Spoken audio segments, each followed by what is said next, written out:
Ayan. Taniman po ng sili. Ayan, siling haba. Ayan, for sale po kung gusto nyo po.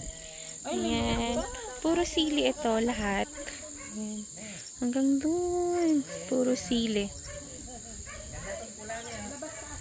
Ayan o. Charan! Tingnan o yung bunga ng sili o. Diba? Hitik sa bunga. Akala nyo walang bunga pag tinignan. Pero lahat yan ng puno. Ayan. Hitik yan sa bunga. Ayan. Siling haba. Dami. Diba? Tingnan nyo naman yung paligid. Ayan. Dito na naman kami sa Pililya. Ayan. Grabe, ang daming sili. Oh, hanggang dun pa siya.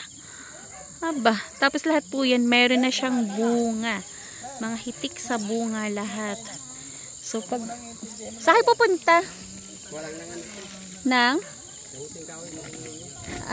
Saan kayo kukuha ang kamuting kahoy, kuya? Sir, halika na, wag mo nang intindihan naman na yan. Kukuha sila kamuting kahoy. Ayan o. Ayan o, Manuel. Hello. Ayan o, ang dami.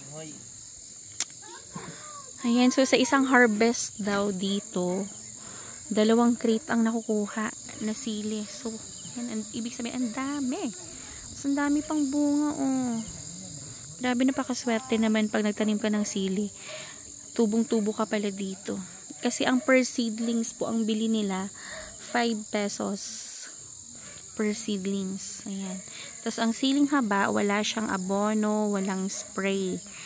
Kaya, talagang pagod lang talaga at saka hirap sa pagtatanim ang kalaban dito. Pero kapag tumubo na ng ganito kaganda, tapos ang daming bunga ba, sulit naman, diba?